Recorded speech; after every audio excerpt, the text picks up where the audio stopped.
après-midi et bon début de sabbat à tous. Donc on se retrouve pour la leçon numéro 8, le résumé de la leçon numéro 8.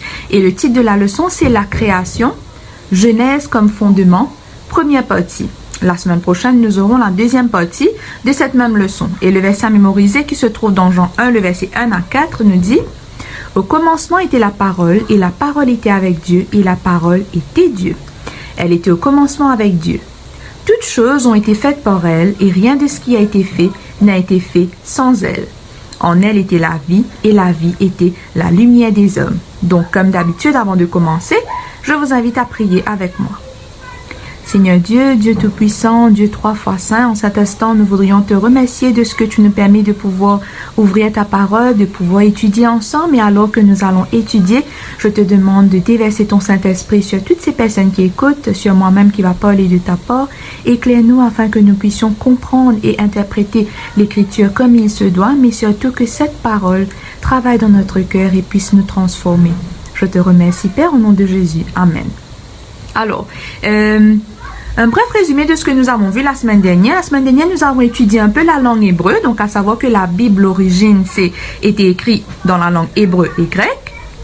Et nous avons aussi vu un peu la richesse de cette langue. Nous avons compris que pour mettre de l'emphase sur quelque chose, allons dire, les auteurs à l'époque en langue hébreu, ils répétaient les mots. C'est pour cela que dans certains versets, il y a des mots qui sont répétés 3 fois. Et c'était surtout pour montrer un des caractères divins de Dieu.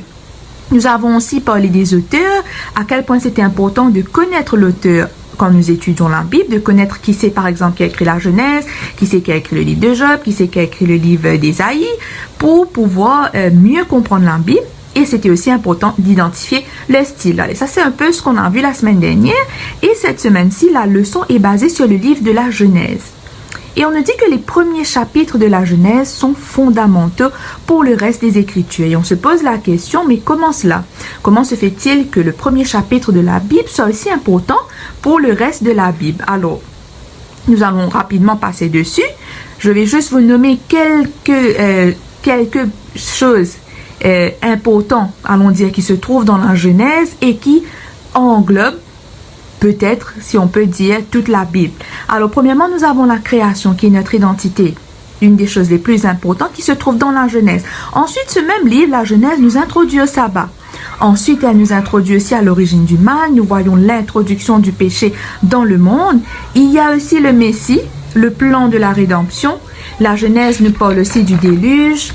Il nous parle aussi de l'alliance que Dieu a fait avec son peuple. La première alliance qu'il y avait avec l'arc-en-ciel, avec Noé.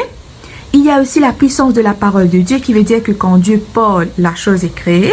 Il y a la nature de l'humanité, on parle du caractère de Dieu, on parle d'une très très importante institution qui est le mariage. Et il y a aussi l'intendance des ressources, comment est-ce que Dieu a donné à Adam le pouvoir, allons dire, sur toutes choses pour gérer, etc., etc. Donc, il y a pas mal de choses dans le livre de la Genèse. Voilà pourquoi il est dit que c'est quand même fondamental pour le reste des Écritures. Alors, nous allons nous attarder un peu sur la création. Souvent, quand on parle de la création, on mentionne Dieu. Et on oublie les deux autres personnes de la Trinité, qui est Jésus et le Saint-Esprit, et l'Esprit Saint. Et on se dit peut-être que ces deux êtres n'étaient pas présentes pour la création. Bien au contraire, la Trinité, ils étaient là, travaillant en harmonie pour la création. Et voyons cela dans la Bible, Genèse 1er, le verset 2. La terre était informe et vide. Il y avait des ténèbres à la surface de l'abîme, et l'Esprit de Dieu se mouvait au-dessus des eaux. L'Esprit de Dieu. Donc là, nous voyons déjà la présence du Saint-Esprit. Peut-être nous nous attendons pas souvent sur ce verset, mais nous voyons la présence du Saint-Esprit. Quand nous lisons le verset à mémoriser, Jean 1, le verset 3, il nous est dit: au commencement était la parole et la parole était avec Dieu. Ici, il nous parle de Jésus, la parole qui est représentée comme Jésus. La parole était Dieu. Elle était au commencement avec Dieu. Toutes choses ont été faites par elle. Et rien de ce qui a été fait n'a été fait sans elle. Donc, rien de ce qui n'a été fait sans Jésus. C'est assez clair. Et Genèse 1er, le verset 26, Puis Dieu dit, faisons l'homme à notre image, selon notre ressemblance, et qu'il domine sur les poissons de la mer, sur les oiseaux du ciel, sur le bétail, sur toute la terre, et sur tous les reptiles qui rampent sur la terre. Le mot qui est le plus important dans ce verset, c'est faisons l'homme à notre image. Donc, si il est en train de dire faisons, c'est qu'il y a plusieurs personnes. Donc là, nous avons la preuve que la Trinité était présente dans la création. Et je vais vous lire un passage du livre Jésus-Christ Ellen White à la page 10. La sœur Ellen White nous donne beaucoup de détails, allons dire des choses qui ne sont pas nécessairement mentionnées dans la Bible. Comme je vous ai dit, s'il devait mettre toutes ces choses dans la Bible serait quand même un livre énorme. Donc la sœur Ellen White nous donne ce détail dans le livre Jésus-Christ à la page 10. Au commencement, Dieu était manifesté dans toutes les œuvres de la création. C'est le Christ qui a déployé les cieux et jeté les fondements de la terre. Sa main a placé les mondes dans l'espace et formé les fleurs des champs. C'est lui qui soutient les montagnes par sa force. À lui appartient la mer, car c'est lui qui l'a créée. Sur tout ce qui se trouve sur la terre, dans les airs et dans le ciel, il a gravé le message de l'amour du Père. Voilà le rôle de Jésus dans la création. Donc maintenant, nous pouvons nous enlever de la tête que c'était seulement Dieu qui était là pour la création et c'était seulement Dieu qui s'occupait de la création. Non, loin de là, c'était toute la Trinité, allons dire. Même Jésus avait son rôle dans la création. Jésus, il était l'agent même de la création. Lisons cela dans Hébreux 1, le verset 1 et 2. Hébreux 1, le verset 1 et 2. Après avoir autrefois à plusieurs reprises et de plusieurs manières parlé à nos pères par les prophètes, Dieu dans ces derniers temps nous a parlé par le Fils qu'il a établi, héritier de toutes choses, par lequel il a aussi créé le monde.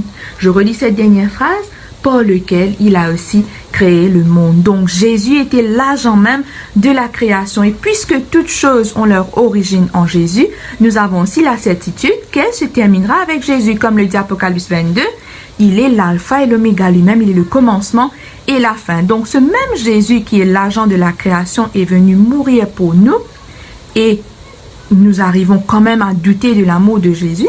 Après toutes ces choses, sachant que Jésus est l'agent même de la création, ce même Jésus est venu mourir pour nous, nous n'avons aucune raison de douter de l'amour de Jésus. Alors, voyons Genèse, toujours le livre de Genèse. Voyons le premier verset, Genèse 1er, le verset 1er. Alors, c'est un verset simple, c'est un verset court, mais c'est l'un des versets les plus forts, allons dire, de la Bible. Et voyons pourquoi. Lisons d'abord. Au commencement, Dieu créa les cieux et la terre. Alors ce verset, comme le dit la petite dimanche, a une profondeur sans mesure. Pourquoi? Parce que ce verset nous démontre qui nous sommes, comment nous sommes arrivés là où nous sommes et pourquoi est-ce que nous sommes là. Et ce verset, allons dire, contredit toute l'évolution de Darwin, si on peut dire comme cela. Le verset nous dit au commencement, Dieu créa les cieux et la terre. La Bible même commence par cela, que nous ne sortons pas de quelconque animal, mais c'est Dieu qui a créé les cieux et la terre. Et le verset, la phrase qui dit, le mot qui dit au commencement, cela nous démontre que Dieu était là bien avant le commencement, qui veut dire que Dieu existait bien avant que le temps ne soit créé. Et l'évolution théiste, c'est allons dire, c'est une croyance. L'évolution théiste montre, enseigne que les 7 jours dont il est question dans la création, quand on nous parle des 7 jours de la création, cette évolution dit que ces 7 jours sont symboliques, qu'en réalité, le monde a pris des milliards d'années pour être créé. Mais voyons ce que nous dit la Bible. Pourquoi ces jours doivent être pris au sens propre et non pas au sens symbolique? Voyons ce que nous dit la Bible. Alors, Genèse 1, le verset 3 à 5. Dieu dit que la lumière soit et la lumière fut. Dieu vit que la lumière était bonne et Dieu sépara la lumière d'avec les ténèbres. Dieu appela la lumière jour et il appela les ténèbres nuit. Ainsi, il y eut un soir et il y eut un matin. Ce fut le premier jour. Alors ici, nous voyons, il y eut un soir, il y eut un matin, ce fut le premier jour. Donc, nous comprenons que c'est une journée. Et en hébreu, le mot jour ou Y, comme cela est dit, c'est utilisé sans symbolisme tout au long de la Genèse. Donc, on ne peut pas venir dire que ce mot jour est symbolique. Ça veut peut-être dire des milliards d'années selon l'évolution théiste, selon cette croyance. Et voilà, encore une fois, où ça nous ramène à l'herméneutique, d'où nous voyons l'importance de l'herméneutique, qui veut dire d'aller fouiller les Écritures, d'aller parfois regarder les textes dans le texte d'origine pour mieux comprendre certaines choses. Et deuxièmement, lisons dans Genèse 2, le verset 1 à 3. Ainsi furent achevés les cieux et la terre et toute leur armée. Dieu acheva au 7e jour son œuvre qu'il avait faite et il se reposa au 7e jour de toute son œuvre qu'il avait faite. Dieu bénit le 7e jour et le sanctifia parce qu'en ce jour il se reposa de toute son œuvre qu'il avait créée en le faisant. Alors le 7e jour sera marqué par le sabbat. Dieu a marqué le sabbat depuis la création. Donc s'il avait pris des milliards d'années, comme l'affirme cette évolution, comment aurait-il pu dire qu'au 7e jour, il, institua le sabbat. Donc tout ça n'a pas de sens. Si nous prenons la Bible, comme je vous l'ai dit, pour expliquer les choses, vous verrez que cette évolution théiste, ça n'a pas de sens de dire que le monde a pris des milliards d'années, que quand on parle de jour dans la Genèse, c'est symbolique, ça veut dire des milliards d'années, etc. Et justement, quand nous parlons de sabbat, comme nous avons vu tout à l'heure là, la Genèse nous introduit aussi au sabbat. Alors la partie de mardi nous dit: le sabbat du 7e jour est très fortement attaqué dans la société laïque et dans les communautés religieuses. Alors récemment, il y a beaucoup de pays qui ont changé le calendrier. Qu'est-ce qu'ils ont fait? Au lieu de faire que le samedi, au lieu de garder le calendrier qui est que le samedi est normalement le 7e jour et le dimanche est le 1er jour, ils ont fait du lundi le 1er jour et du dimanche le 7e jour. Il y a même cet calendrier que nous voyons au dimanche, où la semaine se termine à dimanche, alors que dimanche est le 1er jour de la semaine. Ce qui fait qu'ils sont en train d'essayer d'écraser le sabbat, allons dire, qui est le 7e jour, qu'ils l'ont fait devenir au dimanche. Et une deuxième chose récente qui s'est produite, comme vous avez peut-être entendu, le pape François, dans sa récente déclaration, on appelle cela une encyclique pontificale, il a parlé sur le changement climatique et il a encouragé le monde à observer un autre jour de repos pour, allons dire, atténuer le réchauffement climatique. Et ce jour de repos, comme nous le savons, c'est le dimanche. Donc, tout ça pour montrer à quel point le sabbat est attaqué par beaucoup de religions, allons dire, par beaucoup de personnes. Et souvent, on pense que Dieu a travaillé pendant 6 jours et qu'après 6 jours, son travail s'est terminé. Mais non, son travail s'est achevé le 7e jour. Qu'a-t-il fait le 7e jour? C'est le sabbat. Lisons Marc 2, le verset 27. Puis il leur dit: le sabbat a été fait pour l'homme et non l'homme pour le sabbat. Dieu a fait le sabbat, a créé le sabbat pour l'homme. C'est pour cela que nous pouvons dire que l'œuvre de Dieu s'est achevée le 7e jour avec le sabbat. C'était, allons dire, la cerise sur le gâteau pour terminer toute son œuvre magnifique. Et maintenant, lisons Genèse 2, le verset 2, et voyons un peu ce que Dieu va faire en ce jour. Pendant ce jour de sabbat, que va faire Dieu? Dieu acheva au 7e jour son œuvre qu'il avait faite, et il se reposa au 7e jour de toute son œuvre qu'il avait faite. Dieu bénit le 7e jour et il le sanctifia, parce qu'en ce jour, il se reposa de toute son œuvre qu'il avait créée en la faisant. Alors, c'est les versets 2 et 3. Que va faire Dieu? Premièrement, il s'est reposé. Donc, déjà, Dieu nous donne l'exemple que le jour du sabbat, nous sommes supposés nous reposer. Deuxièmement, il va bénir ce jour, comme le dit le début du verset 3. Dieu bénit le 7e jour. Les autres jours, quand nous voyons par exemple dans Genèse 1er, le verset 22, nous pouvons le lire. Dieu les bénit en disant: soyez féconds, multipliez et remplissez les eaux des mers et que les oiseaux multiplient sur la terre. Alors les autres jours, Dieu va bénir les animaux. Dieu va bénir Adam et Ève, quand nous voyons dans Genèse 1er, le verset 28. Mais ici, spécifiquement, Dieu va bénir ce jour. Dieu va bénir le 7e jour. Et troisièmement, il va le sanctifier, comme nous dit le verset 3. Il va rendre ce jour saint. Il n'a fait cela pour aucun autre jour de la semaine. Et quand nous lisons dans Exode 20, le verset 11, quand Jésus va donner les commandements à Moïse, nous retrouvons ces mêmes choses. Lisons cela, Exode 20, le verset 11. Car en 6 jours, l'Éternel a fait les cieux, la terre et la mer et tout ce qui est contenu, et il s'est reposé le 7e jour. C'est pourquoi L'Éternel a béni le jour du repos et l'a sanctifié. Rappelez-vous toujours de ces trois choses qu'on retrouve encore une fois. Dieu s'est reposé, il a béni et il a sanctifié ce jour. Alors nous ne pouvons pas dire que ce jour n'est pas spécial. Nous ne pouvons pas de nous-mêmes venir et changer ce jour, nous dire que mais j'ai envie de changer ça, de faire que ce jour devienne le dimanche ou le lundi, etc. Non, Dieu bénit le 7e jour et le 7e jour a toujours été le samedi. Alors, et des fois on se pose peut-être la question, mais comment est-ce que le sabbat est lié aux événements des derniers jours? Quand nous lisons des fois dans la Bible, nous voyons que nous serons persécutés par rapport au sabbat, etc. Alors, nous savons que le sabbat, que le commandement du sabbat est directement mentionné comme la base de l'adoration du Créateur. Et Apocalypse 14, le verset 7 nous dit cela. Le sabbat, à la fin des temps, c'est cela qui va nous démarquer des autres. C'est grâce au sabbat que nous serons reconnus comme un peuple fidèle à Dieu ou un peuple qui va renier Dieu en ce jour saint. Donc, allons dire que ce sera le sabbat qui va nous mettre à part comparé aux autres. C'est notre fidélité au sabbat. Et des fois, on se dit, nous sommes enfants de Dieu, nous sommes des chrétiens, mais à la moindre épreuve, par exemple, dans notre travail, on nous dit de travailler peut-être un samedi, on nous dit juste un samedi, un seul samedi, et des fois on se dit, ok, c'est bon, c'est qu'un samedi. Mais si maintenant, nous n'arrivons pas à rester fermes, à rester fidèles à Dieu, alors que Dieu nous a dit pendant ce jour, nous sommes supposés nous reposer, parce que c'est un jour qu'il a béni, qu'il a sanctifié, et les 10 commandements nous donnent des détails sur nous ne ferons pas travailler ni notre bétail, ni notre servante, etc. Et si nous n'arrivons pas à rester fidèles là, en cet instant, comment ferons-nous au temps de la persécution? Parce que, comme je vous le dis, c'est le sabbat qui va nous démarquer des autres, c'est le sabbat qui va marquer notre fidélité envers Dieu. Donc ça, c'est un peu à réfléchir parce que des fois même, nous avons des examens où nous nous disons, mais Dieu comprendra, donc je peux composer quand même le samedi, mais c'est notre fidélité à Dieu qui fera toute la différence. Et c'est important que nous restons fidèles au sabbat dès maintenant pour tenir au moment de la persécution. Maintenant, parlons du mariage. Comme nous avons vu au début de la leçon, l'institution de mariage se trouve aussi dans la Genèse.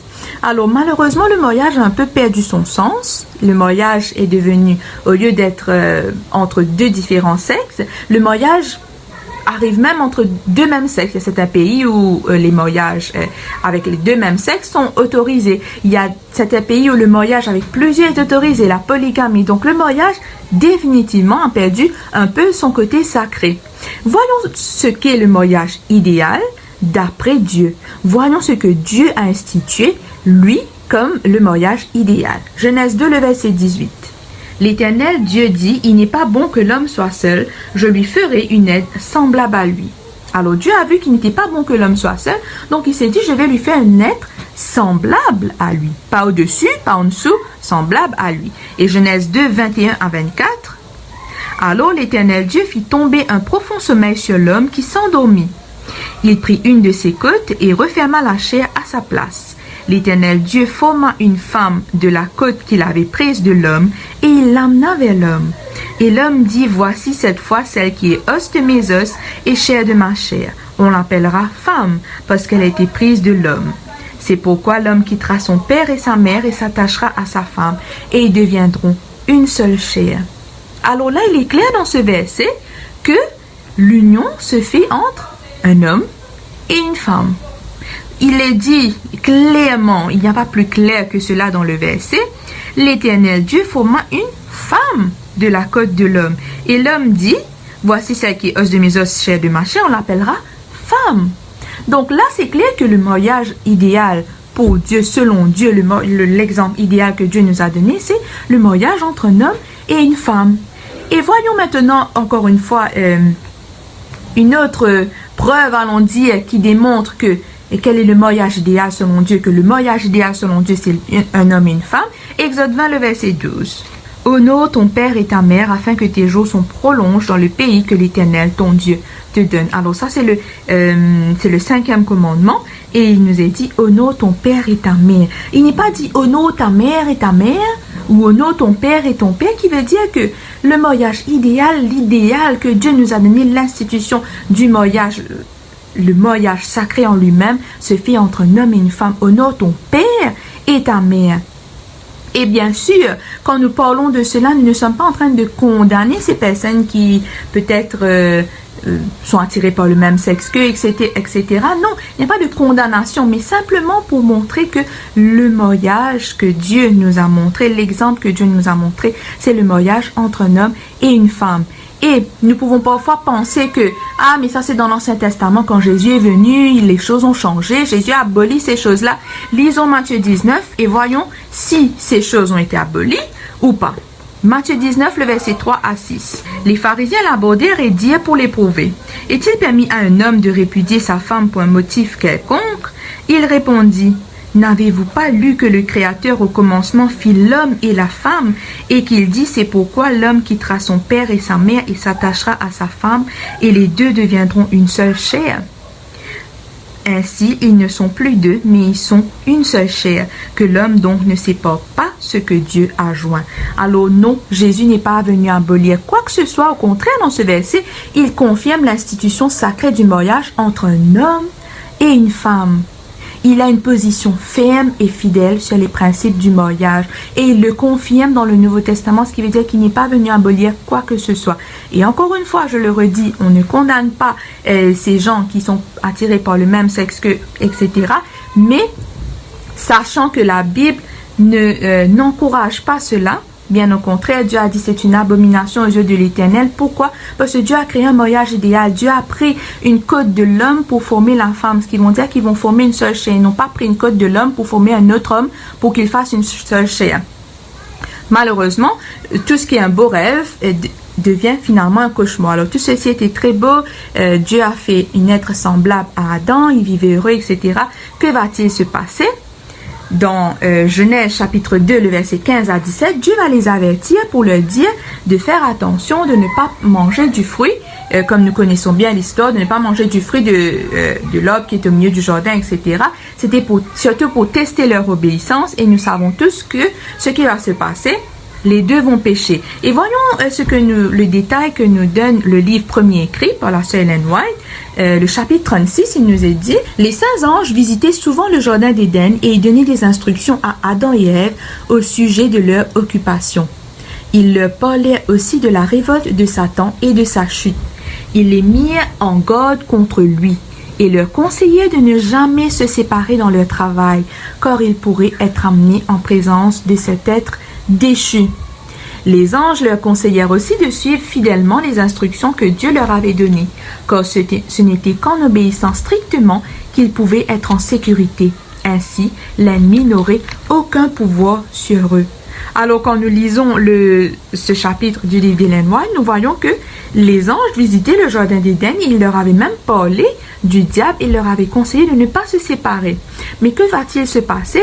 Ils vont se laisser tenter par le serpent, par le diable, et quand ils vont pécher, que va-t-il se passer? À la page 148, premier écrit, il nous est dit, toujours au même chapitre: la nouvelle de la chute de l'homme se répandit à travers tout le ciel. Toutes les orbes se turent. Les anges déposaient leur couronne en signe de tristesse. Vous pouvez essayer d'imaginer cette scène.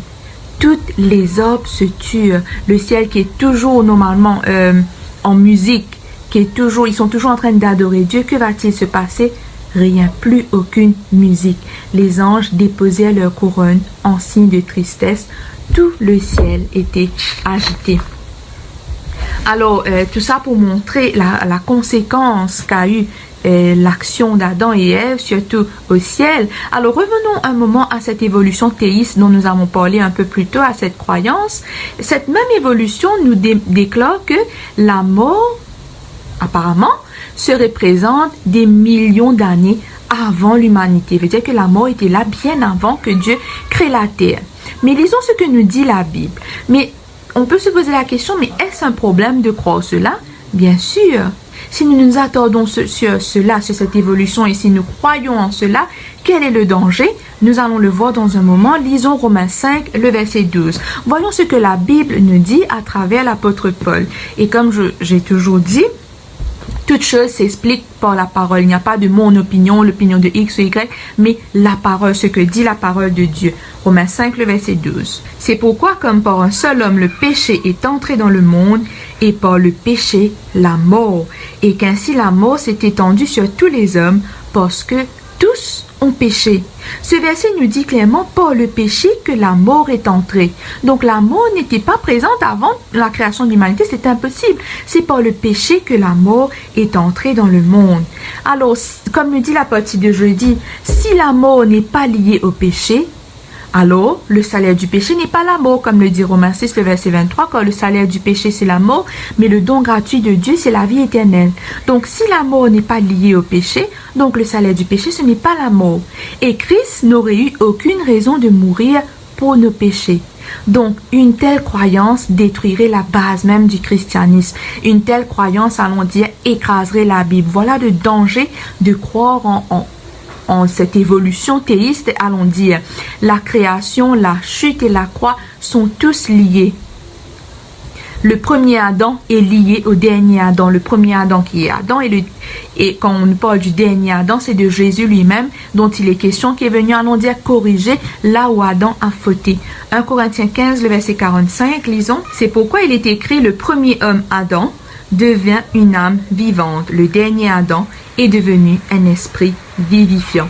Et le verset 47 du même chapitre, le premier homme tiré de la terre est terrestre, le second homme, qui est Jésus, est du ciel.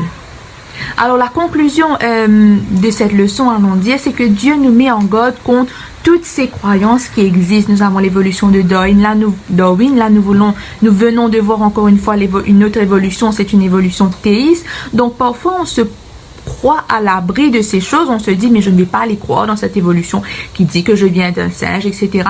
Mais dites-vous bien que le diable est futé donc dans tout ce qu'il fait. Donc un simple doute, si nous nous attardons trop peut-être allons dire sur la science, si nous essayons de comparer la science avec la Bible, nous finirons par tomber dans un doute. Et nous, comme je vous ai dit, si nous prenons la Bible et que nous commençons à l'étudier avec un doute en tête pour trouver toutes les choses douteuses, nous trouverons des choses douteuses parce que nous ne l'avons pas ouvert, lu, interprété avec l'Esprit de Dieu.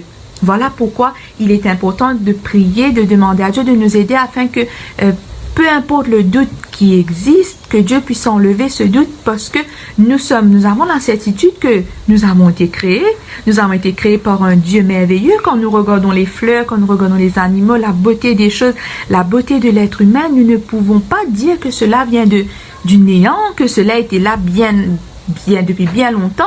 Nous voyons la main de Dieu dans ces choses, nous voyons la puissance de Dieu. Et c'est pour cela que, comme le dit Psaume 119, le verset 105, ta parole est une lampe à mes pieds et une lumière sur mon sentier. Voilà pourquoi nous avons la Bible qui peut nous éclairer et répondre à de nombreuses questions qu'on peut se poser. Voilà pourquoi, encore une fois, nous revenons sur l'importance de la parole de Dieu, l'importance de la Bible.